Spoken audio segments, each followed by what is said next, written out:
மீன ராசிக்காரர்களின் வாழ்க்கையில் இந்த பதிவானது ஒரு வரப்பிரசாதமாக அமையப் போகுதுங்க. உங்கள் வாழ்க்கையில் இதுவரைக்கும் கடந்து வந்த பாதைகள் எல்லாம் கடினமான பாதைகளாகத்தான் இருக்குது. அதுவும் இல்லாமல் இப்போ 7.5 சனியில் இருந்துக்கிட்டு இருக்கீங்க. ஜென்ம சனியாக இருக்குது. அப்போ உங்கள் வாழ்க்கையில் எவ்வளவோ பெரிய சங்கடங்களை நீங்கள் சந்திச்சுக்கிட்டு தான் இருக்கீங்க. இது நாள் வரையிலும் ஒவ்வொரு நாளும் உங்களுக்கு கடினமானதாகவே தாங்க போயிட்டுருக்கு. இருந்த மட்டிலும் இனிமேல் உங்கள் வாழ்க்கை எப்படி பலமாக மாறப்போகுது, பலம் மிக்கதாக எப்படி மாறப்போகுதுங்கிறது தான் இந்த பதிவானது உங்களுக்கு. ஏன்னா மீனராசியை பொறுத்த வரையிலும் எண்ணம் போல் வாழ்வை, அதுக்கு உதாரணமே இவங்க தாங்க. ஏன்னா என் மனதாலும் கூட யாருக்கும் எந்த தீங்கும் நினைக்காதவர்கள் யாருன்னு பார்த்தீங்கன்னா மீனராசி. மற்றவங்களுக்காக ஓடி ஓடி உழைக்கக்கூடியவர்கள் மீனராசி. மற்றவங்க கஷ்டப்பட்டால் அவங்களுக்கான கஷ்டமாக அதை எடுத்துக்கிட்டு அதை சரி பண்ணணும்னு நினைப்பாங்க. மற்றவங்களுக்கு நல்ல உதவிகள் செய்வாங்க. ஆனால் இவங்கக்கிட்ட கொஞ்சம் அன்பாகவும் நல்ல விதமாக யாராவது பேசிட்டாங்கன்னா அவங்களுக்காக இவங்க எவ்வளவு இறங்கி நல்ல நன்மைகள் செய்யணுமோ அத்தனை நன்மைகளையும் செய்வாங்க. இதுதான் மீனராசியின் இயல்பான குணங்கள். இறை பக்தி அதிகம், ஆன்மீகத்தின் மீது அதீத நம்பிக்கை கொண்டவங்க யாருன்னு பார்த்தீங்கன்னா மீனராசி தான். மனுஷால் மேலேயும் நிறைய நம்பிக்கை கொண்டவங்க யாருன்னு பார்த்தீங்கன்னா மீனராசி தான். அவங்க எவ்வளவு ஏமாற்றினாலும் எவ்வளவு துரோகம் செய்தாலும் எத்தனையோ இடங்களில் கண்ணுக்கு முன்னாடி அவங்களுக்கு தெரிந்தே நிறைய அநியாயம்லாம் நடந்திருக்கும்.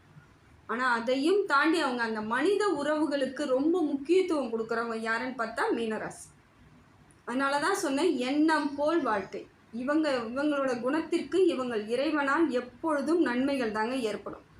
இறைவன் அந்த அளவுக்கு இவங்களை கைவிடவே மாட்டார். அதனால தான் அவங்க மீனராசியிலே பிறந்திருக்காங்க. மீனராசியில் பிறந்தவங்க பாக்கியசாலின்னு கூட சொல்லலாம். ஏன்னா குரு அவங்களுக்கு ராசிநாதன். குரு பகவான் சப்போர்ட் இருந்துக்கிட்டே இருக்கும்.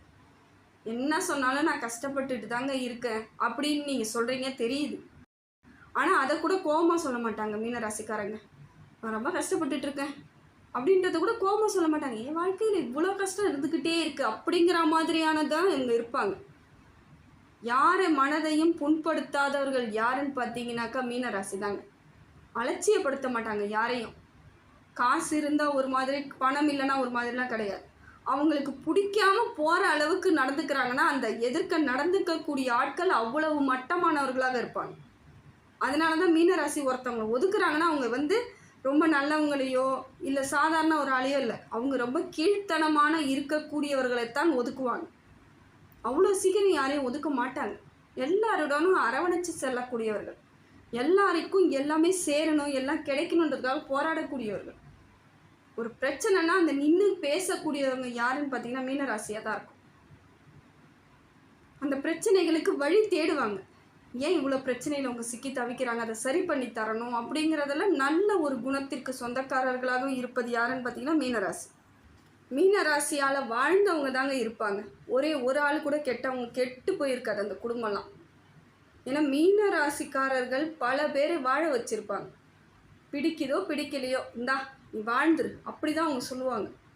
கொடுத்து வாழ வைப்பாங்க. ஆனால் மீனராசியால் தாங்க என் வாழ்க்கை பறிபோச்சு, நான் அதனால தான் கஷ்டப்படுறேன்னு யாராவது ஒருத்தவங்க கூட சொல்ல முடியாதுங்க. ஏன்னா அந்த அளவிற்கு இவங்க சரியான மாற்றத்திற்கும் சரியான வழிவகையை ஏற்படுத்துவாங்க.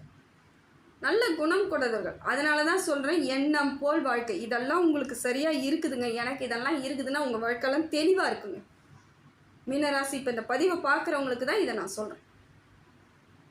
நல்லா யோசித்து பாருங்கள். இதெல்லாம் எனக்கு இந்த குணம்லாம் இருக்குதுங்க, எனக்கே தெரியல, நீங்கள் சொல்லி தாங்க தெரியுதுன்றவங்களுக்கு, அப்போ நான் சொல்லி தெரியுதுன்னு நீங்கள் நினைக்கிறீங்கன்னா உங்கள் வாழ்க்கை நிச்சயமாக இறைவன் அருளால் முன்னேற்றத்துக்குரிய வாழ்க்கையாக தாங்க இருக்கும். நல்லவர்கள் இந்த உலகத்தில் வாழ்ந்தாதான் அடுத்த நன்மைகள் நடந்துக்கிட்டு இருக்குன்னு இறைவன் சொன்னதான். அது எந்த ராசியாக வேணாலும் இருக்கலாம். நான் மீனராசிக்குன்னு கூட இந்த வாக்கியத்தை சொல்லலை, பொதுவாகவே நல்லவர்கள் வாழ்ந்தால்தான் உலகம் இயங்கும். அது மீனராசியில் பெரும்பாலானோர் இருக்காங்க. நல்ல குணத்திற்கு சொந்தக்காரர்களாக இருக்காங்க. எல்லாரையும் அரவணைச்சு செல்லுவாங்க. அப்படிப்பட்ட மீனராசி இப்போ 7.5 சனியில் கொஞ்சம் பாடுபட்டுட்டு தான் இருக்கிறீங்க தெரியுது. எல்லா இடத்துலையும் கொஞ்சம் கஷ்டம்தான், நிறைய அவமானங்கள் தான், நிறைய இழப்புகள் தான், உடல் ரீதியான பிரச்சனைலாம் நிறைய சந்திச்சிருப்பீங்க. நல்லா தாங்க இருந்தேன், திடீர்னு பார்த்தா இன்னும் வயிறு வலிக்குதுங்க, டாக்டர்கிட்ட போனால் என்னை பயமுறுத்துறாங்க அப்படின்னுவாங்க. ஒரு சிலவங்க சொல்லுவாங்க, இன்னும் தெரியலங்க, போனேன் கிட்னியில் ஸ்டோன் இருக்குதுன்னு சொல்கிறாங்க, கொஞ்சம் பயமாக இருக்குங்க. அதெல்லாம் பயப்படாதீங்க. எல்லாத்துக்கும் இன்றைக்கி மருந்து இருக்குதுங்க. எதுக்கும் பயப்படாது. ஏன்னா நேரம் சரியில்லாத பொழுது ஏதோ ஒரு சில பிரச்சனைகள் நம்மளை தேடி வரதான் செய்யும். உடல் ரீதியான பிரச்சனை, பண ரீதியான பிரச்சனை, உறவுகள் பிரச்சனை, அதெல்லாம் அந்த நம்ம செய்த சில விஷயங்கள் நமக்கு கஷ்டத்தை கொடுத்துரும். ஆனால் அதுக்கெல்லாம் பயப்படாதீங்க. எல்லாம் சரியாயிடும். மனோதைரியத்தை மட்டும் வளர்த்துக்கோங்க. மனசுக்குள்ளே எப்பயும் ஒரு தெளிவாக இருங்க. இப்போ பார்த்தீங்கன்னா சனி பகவான் உங்களுக்கு ஜென்ம சனியாக உங்கள் ராசியிலே இருந்துக்கிட்டு இருக்காரு. நேர்கொண்டு போனவரை இப்போ 4 நாட்களுக்கு முன்னாடி அவர் பின்னோக்கி நகர்வை ஏற்படுத்திட்டார். வக்கர பயிற்சியாக மாற்றுறார். அப்போ எப்படி இருக்குன்னு பார்த்தீங்கன்னா, எவ்வளோ நீங்கள் கஷ்டப்பட்டுட்டு இருந்தீங்களோ அப்படியே மாறப்போகுதுன்னு அர்த்தம். இப்போ நல்ல ஒரு மாற்றம். இந்த 4.5 மாத காலங்கள் வக்கர பயிற்சியில் இருக்கார் சனி பகவான். சொந்த வீட்டு குரு, உங்களோட குரு வீட்டில் அவர் அமர்ந்திருக்கிறதுனால நட்பு கிரகம் தாங்க. அந்த அளவுக்கு பெரிய பாதிப்புகள் இருக்காது. இருந்தாலும் சின்ன சின்ன பாதிப்புகள் கொடுக்க தான் செய்வார். அது அவரோட இயல்பு. அதையும் நம்ம ஒன்றும் பண்ண முடியாது. இப்போ பார்த்தீங்கன்னா உங்களுக்கு வக்கர பயிற்சியாக மாறும் பொழுது எந்த முயற்சியெல்லாம் நீங்கள் பண்ணிக்கிட்டு இருந்தீங்களோ, எதெல்லாம் கிடைக்காது, எதெல்லாம் நடக்காதுன்னு நீங்கள் நினச்சிக்கிட்டு இருந்தீங்களோ அதெல்லாம் கிடைக்கும், அதெல்லாம் நடக்கும், சாத்தியமாகும். எதெல்லாம் அசாத்தியம்னு நினச்சிட்டு இருந்தீங்களோ எல்லாமே சாத்தியமாக்கப்பட்டு உங்கள் வாழ்க்கையில் உங்கள் கைக்கு ஏந்திட்டு வரும். இதெல்லாம் நடக்கும். முயற்சியை மட்டும் தெளிவாக பண்ணுங்க. சோர்ந்து போயிடாதீங்க. மற்றவங்களுக்கு உதாரணமாக இருக்கக்கூடியவர்கள் மீனராசி. பொறுமையிலையும் சரி, நிதானத்திலையும் சரி, அவங்க பேசக்கூடிய விதம் எல்லாமே தெளிவாக இருக்கும். ஏன்னா குரு பகவான் இவங்க ராசிநாதன்றதுனால அது இயல்பாகவே இவங்களுக்கு வரும். மீனராசி ஒரு குடும்பத்தில் ஒரு மீனராசி இருக்குதுனாலே அந்த குடும்பம் சுபீட்சமாக இருக்குதுன்னு அர்த்தம். எல்லா விதத்திலும் நல்ல செல்வ செழிப்பு, அந்தஸ்து, கௌரவம், படிப்பு எல்லாமே கிடைக்கும். அந்த குடும்பத்துக்கே கிடைக்கும். அந்த குடும்பத்தில் இருந்து ஒரு பெண்ணாக இருந்து அவங்க வேற ஒரு வீட்டுக்கு போகிறாங்கன்னா அந்த குடும்பம் கொஞ்ச நாளைக்கு ஒரு மாதிரி டல் அடிக்கும், தெரியும். ஆனால் அந்த போகிற இடம் நல்லாயிருக்கும். அதுதாங்க மீனராசியின் பக்கபலமான ஒரு பலம். அந்த பலம்லாம் உங்களுக்கு தெரியணும். ஏன்னா சிலருக்கு இதெல்லாம் தெரியாது. நம்ம மீனராசியில் பிறந்துட்டோம் அவ்வளோதான் தெரிஞ்சுக்குவாங்க. உங்களோட பலம் என்னன்னு உங்களுக்கு தெரிய ஆரம்பிச்சிட்டாலே நீங்கள் வாழ்க்கையில் ஜெயிக்க ஆரம்பிச்சிட்டிங்கன்னு அர்த்தம். போகிற இடம் எல்லாம் நல்லதாகவே நடக்குங்க. மீனராசிக்காரர்கள் வாழ்க்கையில் சிறப்பு மிக்கவர்களாக இருப்பாங்க. கூட இருக்கவங்களையும் சிறப்பு மிக்கவர்களாக மாற்றிடுவாங்க. அது அவங்க ராசியாக இருக்கும். அது சொல்லுவாங்க, என் ராசிங்க, என் கூட இருக்கிறவங்களும் நல்லா தாங்க இருப்பாங்கன்னு ஒரு சிலவங்களுக்கு தெரியும். அது அதனால் முடிந்த வரையிலும் உங்கள் எண்ணம் போல் வாழ்க்கை உங்களுக்கு உயர்வானதாக தாங்க இருக்குது. இப்போ வக்கர பயிற்சியில் வரும்பொழுது இப்போ என்ன ஆகுதுன்னு பார்த்தீங்கன்னா, சனி பகவானும் தொழிலுக்கு சொந்தக்காரர், குரு பகவானும் தொழிலுக்கு சொந்தக்காரர். அவங்க 2 பேரும் சேர்ந்து இப்போ உங்களுக்கு இருக்கிறாங்கன்னும் பொழுது தொழில் இப்போ கொஞ்சம் போகிற மாதிரி இருந்துச்சுங்க, நஷ்டத்தில் போயிட்டுருக்குங்க, லாபம் இல்லாமல் இருக்குதுங்க, விட்டு இல்லாமான்னு பார்த்தவங்கன்னு சொல்லவங்க கூட இப்போ மறுபடியும் முன்னோக்கி பயணம் பண்ண ஆரம்பிச்சிருவீங்க. நல்ல மாற்றம் கிடைக்கும். எதையெல்லாம் எதிர்நோக்கி பயணம் பண்ணிகிட்ருக்கீங்களோ அதெல்லாம் வெற்றியாகவே கிடைக்குங்க. உங்களுக்கு சிறந்த அமைப்பை இப்போ இந்த 4.5 மாதத்தில் உங்களுக்கு வலுவாக இருக்குது. அதுக்கு அடுத்தது எனக்கு வந்துருங்க, திருப்பி நேர்கொண்டு வரும்பொழுது நான் ஜென்ம சனியில் இருக்கணும், பாத சனியில் இருக்கணும், நான் என்ன பண்ணணும் அப்படின்னு புலம்பிடாதீங்க. புலம்பாதீங்க. இந்த 4.5 மாத காலங்கள் உங்களுக்கு வெற்றி கிடைச்சிருச்சுன்னா அந்த வரக்கூடிய அத்தனையுமே உங்களுக்கு சிறப்பாக இருக்குன்னு அர்த்தங்க. ஜென்ம சனி, பாதச்சனி, அதுக்கப்புறம் வரக்கூடிய காலங்கள் எல்லாமே உங்களுக்கு பலன் மிக்கதாக மாறிடும். ஏன்னா இன்றைக்கி நமக்கு சின்னதாக கிடைக்கிறது போக போக அதிலிருந்து நம்ம வெற்றி அடைய நமக்கான உரிய ஒரு அந்தஸ்தும் கௌரவம் நிச்சயமாக கிடைச்சிடும். அதனால் முடிந்த வரையிலும் இந்த 4.5 மாதத்தை எப்படியெல்லாம் பயன்படுத்தலாம், எதெல்லாம் கிடைக்காதுன்னு நினச்சி முயற்சி பண்ணி பாதியிலே விட்டீங்களோ அதெல்லாம் திருப்பி தொடர்ந்து பண்ணி பாருங்கள். உங்களுக்கு நிதர்சனமான நன்மைகள் ஏற்படும். அதே போல் மீனராசியை பொறுத்த வரைக்கும் ஒன்று தாங்க, கரெக்டாக வேலைக்கு சாப்பிடுங்க, கரெக்டாக தூங்குங்க, நிறைய டென்ஷனை எடுத்துக்காதீங்க, நிறைய பேர்கிட்ட பேசாதீங்க. ஏன்னா உங்கள்கிட்ட தேவையில்லாத எதையாவது சொல்லி உங்களை ரொம்ப கஷ்டப்படுத்த தான் பார்ப்பாங்க. அது உங்களுக்கு மன அழுத்தத்தை ஏற்படுத்தி விட்டுருவாங்க. அதனால் அதை வரைக்கும் நீங்கள் அவாய்ட் பண்ணிக்கோங்க. நேரத்துக்கு சாப்பிடுங்க, நேரத்துக்கு தூங்குங்க. முடிந்த வரைக்கும் உங்கள் கடமையை தெளிவாக செய்ய முயற்சி பண்ணுங்கள். உங்கள் வாழ்க்கையில் எந்த காலமும் உங்களை பாதிக்காதுங்க. கழுவுற மீனில் நழுவுற மீனுன்னு சொல்லுவாங்க, அதை போல் போயிடுங்க. மீனராசிக்காரர்களுக்கு நான் சொல்கிறது அது ஒன்று தான். தப்பிச்சு போகணும்னு நினச்சா நழுவி போயிடுங்க. வேறு சில விஷயங்களை மண்டைக்கு எடுத்துக்கிட்டு போகாதீங்க. யார் எது சொன்னாலும் அதை காது கொடுத்து கேட்காதீங்க. ஒரு சிலதை உங்களுக்கு பேட் வைப்ரேஷன் ஏற்படுத்துதா, அதை காது கொடுத்தே கேட்காதீங்க. ஏன்னா அது மனசை கண்டிப்பாக உங்களுக்கு சங்கடத்தை ஏற்படுத்தும். இலகிய மனம் கொண்ட மீனராசிக்காரர்கள். அதனால் கண்டிப்பாக எதுக்கு எடுத்தாலுமே உங்களுக்கு ஒரு வலியோடையே இருக்க மாதிரி இருக்கும். ஏன்னா சந்திர பகவான் உங்களுக்கு கொஞ்சம் சரியான அமைப்பில் இல்லாத பொழுது இந்த மாதிரி எண்ணங்கள் வரும். யாராவது ஏதாவது ஒரு நாள் என்றைக்கோ எங்கேயோ சொன்னது கூட திருப்பி ஞாபகத்துக்கு வரும். டென்ஷன் ஆகும், கோபம் வரும். என்ன பண்ண போகிறேன்னே தெரியலங்க, என்னை இப்படிலாம் பேசிட்டு போயிட்டாங்கன்னு தோணும். அது நீங்கள் ஒன்றுமே அங்கே பண்ண போகிறது கிடையாது. ஆனால் அந்த மனசை போட்டு கஷ்டப்படுத்தி உங்களை தான் நீங்கள் வருத்தப்படுத்திக்கிறீங்க. நீங்கள் எதுவுமே பண்ணாதீங்க, நீங்கள் பேசாமல் இருங்க. அதுவாக தன்னால் அவங்களுக்கு என்ன கிடைக்கணுமோ அது கிடைக்கும். நீங்கள் உயர்ந்து மேலோங்கி நின்றுட்டாலே உங்களை பேசினவங்க அத்தனை பேர் காணாமல் போயிடுவாங்க. உங்களை பார்த்து அலறுவாங்க, பயப்படுவாங்க. ஏன்னா இப்போ பேசுகிறதுக்கான காலம் அதனால் பேசுகிறாங்க, அவ்வளோதான். மீனராசி இதை புரிதலோடு இருக்கணும். மனசை கஷ்டப்படுத்தாதீங்க. மனசு இப்போ கொஞ்சம் தெளிவாக வச்சுக்கிறது நல்லது. ஏன்னா உங்களுக்கு சந்திரன் சரியில்லாத அமைப்பில் இருந்து சில நேரங்களில் உங்களுக்கு ஒரு டென்ஷனை கொடுத்துக்கிட்டு இருப்பார். அதே போல் தேவையில்லாத உறவுகள் சேர்வதற்கான வாய்ப்புகள் இருக்குங்க. அவங்களாலே உங்களுக்கு பிரச்சனை நிச்சயமாக வரும். உறவுகள்னாலே இப்போ வேணான்னு சொல்லுங்கள். அவங்க நல்லவங்களாக இருந்தால் கூட கொஞ்ச நாளைக்கு நீங்கள் அப்படியே உங்கள் வீட்டில் இருங்க, நான் என் வீட்டில் இருக்கன்ற அளவுக்கு இருந்துக்கிட்டிங்கன்னா இந்த காலத்தை தெளிவாக போயிடலாம். ஏன்னா செய்ய வேண்டிய வேலையெல்லாம் நீங்கள் தான் செஞ்சிட்ருப்பீங்க, கொடுக்குறதெல்லாம் நீங்கள் தான் கொடுத்துட்ருப்பீங்க. திருப்பி எதுவும் ரிட்டன் வராது. உறவுகளை பொறுத்த வரைக்கும் அதான் நடந்துகிட்ருக்கு. மீனராசிக்கு அதான் நடந்துகிட்ருக்கு. கொடுக்கறது மட்டும்தான் நீங்களாக இருக்கும். ஒரு நாளும் ஒரு இடத்துலையும் உங்களால் திருப்பி வாங்க முடியாது.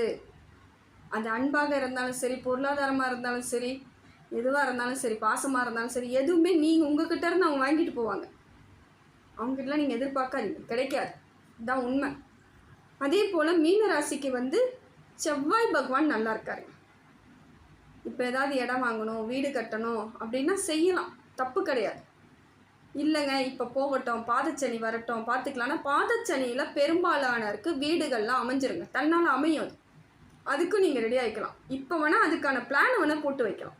ஏன்னா ஏற்கனவே இருக்கிற இடத்த விற்கலான்னு இருக்கிறன்றதெல்லாம் இப்போ அதை மட்டும் செய்யாமல் இருங்க. இடம் விற்கிறதோ வாங்குறதோ இப்போ செய்யாதீங்க. ஏற்கனவே இருக்கிறத கட்டலான்னு இருக்கிறேன்னா அதை வேணால் செய்யுங்க. புதிய முயற்சிகள்லாம் இப்போ கொஞ்சம் தவிர்த்துறது நல்லது. செவ்வாய் உங்களுக்கு நல்ல இடத்துல தான் இருக்கார். கடன் சுமை ஏறாமல் இருக்குது, ஆனால் அதுக்கு மேலே ஏற்றிக்க மாட்டீங்க. ஒரு சிலர் கடனை குறைக்கிறதுக்கான காலகட்டமும் இந்த 4.5 மாதத்திலேயே நீங்கள் கடனை கொஞ்சம் குறைக்கலாம். பலமாக இருப்பீங்க, பலம் ஏற்படும். அதனால் இப்போ இருக்கிற நகர்வை சரியாக பார்த்து பயன்படுத்திக்கிட்டிங்கன்னா மீனராசிக்கு இது அற்புதமான காலம்தாங்க, தப்பு கிடையாதுங்க. மீனராசியை பொறுத்த மட்டிலும் உங்கள் ராசி நான் குரு பகவானோட ராசியில் சனி பகவான் அமர்றதுனால பெரிய தீங்கு வந்துடாது. ஏதோ கொஞ்சம் இருக்கும், ஆனால் அது பெரிய அளவுக்கு இருக்காது. பயப்பட தேவையில்லை, தைரியமாக இருக்கலாம். அதே போல் சூரியன் உங்களுக்கு நல்ல இடத்துல இருக்காருங்க. உரிய அங்கீகாரத்தை வாங்கி கொடுப்பாருங்க. தொழில் வளர்ச்சி நல்லாயிருக்கும். சூரியன் நல்லா இருக்கிறதுனால தொழில் வளர்ச்சி நல்லாயிருக்கும். பித்ருக்களால் ஏற்பட்ட தோஷங்கள்லாம் நீங்கிடும். பித்ரு தோஷம் நீங்கி அவங்களோட ஆசீர்வாதமும் அனுகிரகமும் முழுசாக கிடைக்கும். குலதெய்வத்தின் அருள் கிடைக்குதுங்க. முதல்ல இந்த குலதெய்வ அருள், பித்ரு தோஷம்லாம் நீங்கி பித்ருக்களோட அருள் கிடைச்சிட்டாலே 7.5 சனியில் உங்களுக்கு வெற்றி தாங்க. 7.5 சனி இருக்கும்போது இதெல்லாம் கிடைக்காதுங்க நிறைய பேருக்கு. குலதெய்வத்தோட பிரச்சனை ஏற்படும். குலதெய்வத்தால் உங்களுக்கு லாபம் இருக்காது. குலதெய்வ கோயிலுக்கே போக முடியாமல் சிக்கி தவிப்பாங்க சிலர். குலதெய்வத்தினோட அம்சம் கிடைக்காது. பித்ருக்கள் தோஷம் ஏற்பட்டுடும். அந்த டைம் எல்லாமே அந்த நேர கிரகம் சரியில்லாத பொழுது அதெல்லாம் அமையும் ஒரு சிலவங்களுக்கு. ஆனால் உங்களுக்கு எல்லாமே சரியாக அமைஞ்சிருக்குங்க, நல்லது நடக்க போகுதுங்க. குலதெய்வத்தோட அனுகிரகம் முழுமையாக கிடைக்குது. அப்போ மற்ற தெய்வங்களும் உங்களுக்கு சப்போர்ட் பண்ண ஆரம்பிக்குதுன்னு அர்த்தம். மற்ற தெய்வங்களும் உங்களுக்கு அனுகிரகத்தை ஏற்படுத்தி கொடுக்கும். நல்லது நினைங்க, நல்லதே நடக்கும். நீங்கள் தான் நல்லதாகவே இருக்கக்கூடிய ஆட்கள் தான் நீங்களாம். உங்களுக்கு நிதர்சனமான நன்மைகள் உங்களை தேடி வந்துடும். இதுதான் உண்மை. இந்த புரிதல் இருந்தால், உங்களுக்கு இது இப்போ புரிஞ்சு இருந்தால் நிச்சயமாக எனக்கு கமெண்ட்டில் போடுங்க. எல்லாமே சரிதாங்க, இப்படி இருக்கணும்னு தாங்க நான் நினச்சேன்னு கூட சொல்லுங்கள், தப்பு கிடையாது. ஏன்னா மனபாரம் உங்களுக்கு குறையணும்னு நினச்சா ஒரு சில விஷயங்களே வெளியே பேசி ஆகணும். வெளியே பேசும்பொழுது அது பிரச்சனையாக மாறுதுன்னா கமெண்ட்டில் போட்டு போங்க. எந்த பதிவு, என் பதிவுன்னு கிடையாது, நீங்கள் வேறு எந்த பதிவு பார்த்தாலுமே உங்கள் மனசில் உள்ளதை போடுங்க. அப்போ தான் மனபாரம் குறையும். மனபாரம் குறைஞ்சிட்டாலே அடுத்த அடி நீங்கள் எப்படி மூவ் பண்ணணும்னு உங்களுக்கு தெரிஞ்சிடும். அதே போல் உங்களுக்கு புதன் பகவானும் வக்ர பயிற்சி ஆகிறாருங்க. அப்போ உங்களுக்கு பல மாற்றங்கள் ஏற்படுது. தொழில் வளர்ச்சி அமோகமாக மாறிடும். படிக்கக்கூடிய பிள்ளைகள் நல்லா படிப்பாங்க.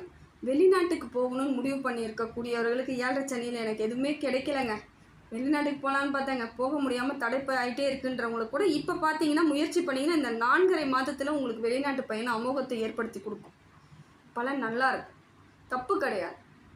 வேலையிலேருந்து வந்துட்டேங்க, வெளிநாட்டிலேருந்து வந்துட்டேன், திருப்பி போகவே முடியலன்றவங்கள கூட இப்போ போயிடுவீங்க.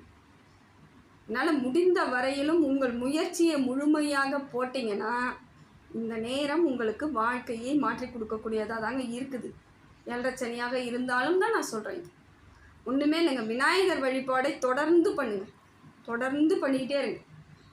விநாயகர் வழிபாடு உங்களுக்கு சிறப்பான வழிபாடாக இருக்குது. அதே போல் அருகம்பில் மாலை வாங்கி சாத்துங்க. இதெல்லாம் செய்யும் பொழுது உங்களுக்கு கிரகத்தால் ஏற்படும் சில சின்ன சின்ன சிக்கல்கள் கூட தன்னால் நிவர்த்தி ஆகிடும். இதெல்லாம் உங்களுக்கு வாழ்க்கையை மாற்றி கொடுக்கும். அதே போல் வியாழக்கிழமையில் குரு பகவான் கோவிலுக்கு போயிட்டு வாங்க, தட்சிணாமூர்த்தியை வேண்டிக்கிட்டு வாங்க. நவகிரகங்களில் இருக்கக்கூடிய குரு பகவானுக்கு நெய் தீபம் ஏற்றி வைங்க, கடலை மாலை கோத்து போடுங்க. கூடிய விரைவில் பிரச்சனை எல்லாம் பஞ்சாக பறந்துடும். வாழ்க்கை உங்களுக்கான வாழ்க்கை உரிய வாழ்க்கையாக மாறிடும். இந்த இறைவனோட அனுகிரகம் முழுமையாக மீனராசிக்கு கிடைக்குங்க.